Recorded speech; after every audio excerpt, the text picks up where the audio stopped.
shagging bastard. He's one of my mates. He's a great comedian. So please take the roof off and start cheering for Stuart Sharp, everyone!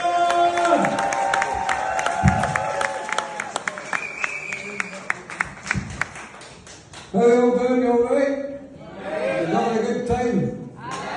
Right, nice to see you there, One Direct shit.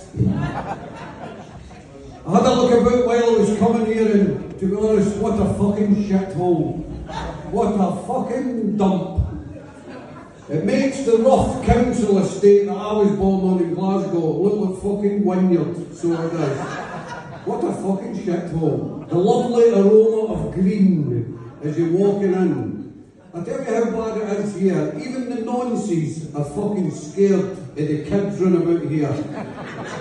I seen a kid outside and this nonce pulled up in the car and he leaned out and he said, "Hello little girl, I'll give you a sweetie if you come in my car." And the little girl turned around and said, "If you give me the packet you can come in my mouth." My wife was going to come near me the other night. She never did though. She said she was going to stay in and have a shave and a pluck. Is that something you women do? Have a shave and a pluck? I said, "What are you talking about? Mind you, the hairs on her chin were fucking longer than mine." I said, "What are you doing?" She says, "I'm shaving my fanny. I'm shaving my fanny." I says, "How bad is it? How bad can it be?" She says, "Just imagine a gorilla yawning."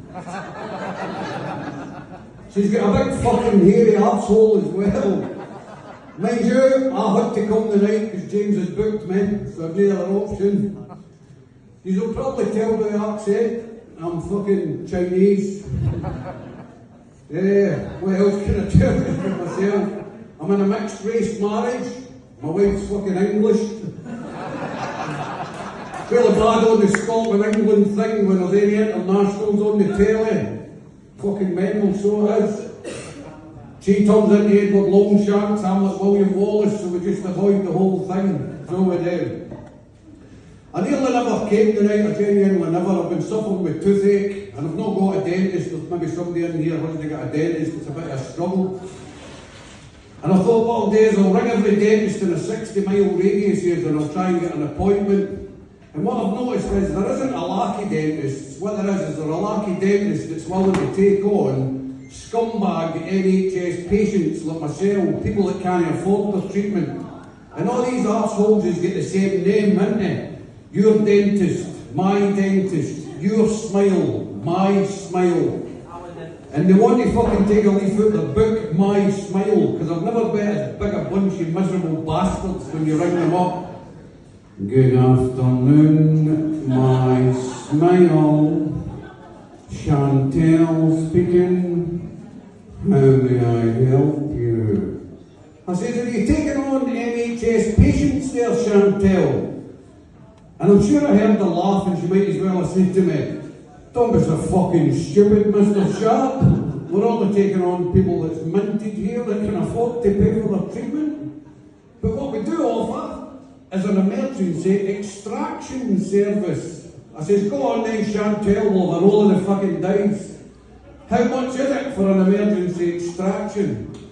She says it's between 150 and 450 pounds. I was like, I think the phone broke up there, Chantel. I think you get the figures wrong there. She says, "No, it's between 150 and 450 pounds for an extraction."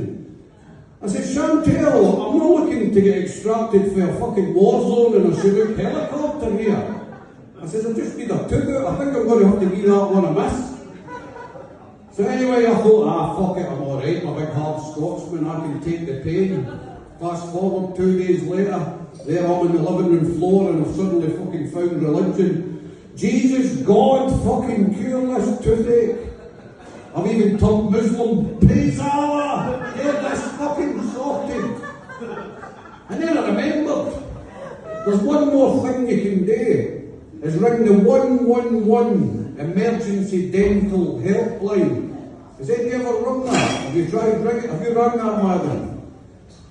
And the questions again, you don't actually be guaranteed to see the dentist at the end there. It's like a questionnaire to see if you qualify to fucking visit a dentist. And these questions, they don't gradually get stupid. They're fucking stupid for the start.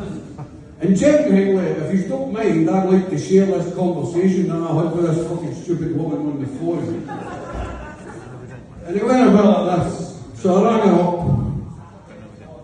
Good afternoon, NHS 111. Emergency dentist.